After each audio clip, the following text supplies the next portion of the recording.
Now what I was saying before was right, but I just wanted to add one extra caveat to that. So let's imagine a customer's rung up and said, look, I'd like to get my child in for Fridays for Learn to Swim with Lillian. I've heard she's fantastic. One extra thing that I just wanted to add in there, so just bear with me a second while I very quickly load the system to look at Friday Learn to Swim classes. So we've selected Friday, we've selected Learn to Swim, and basically we've also selected Coach A. Okay.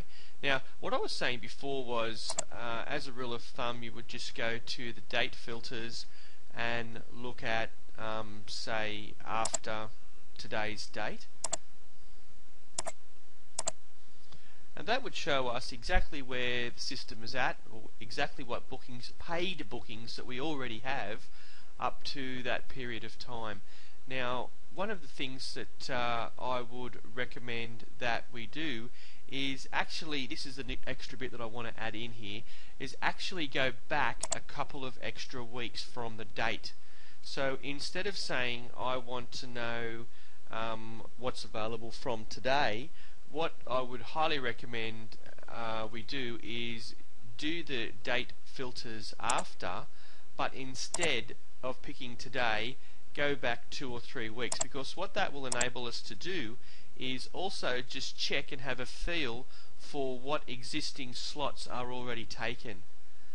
This is not a very good example because there's not much information in there, but I know for a fact if we look at the, let's imagine that the customer said they want to, they'd really like 8:30 because that's a really convenient time. They drop their other child off to school or whatever. So if we change that to 8:30, what we can see here is that normally slots 1, 2, 3 and 4 are already taken.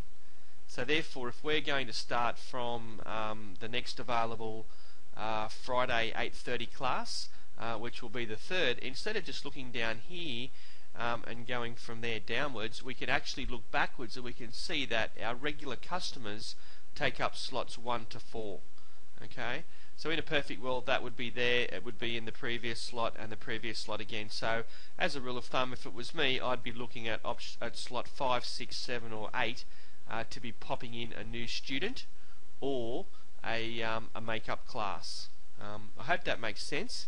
And the other thing too is, let's say the lady said, look, 8:30's not suitable, I've changed my mind, it's 9 o'clock. It wouldn't be very hard to very quickly go into the time slot and change it to 9 or 9:30 or select a couple of options, but it would make it easier for you to see if you only had the one time in there. So let's imagine she said 9:30. We could very quickly change the one box, instead of starting all over again, change our one box, and we're still looking at Friday Learn to Swims with Lillian, and we can see what availability she has there. I hope that makes sense, and a really important point. Bye for now.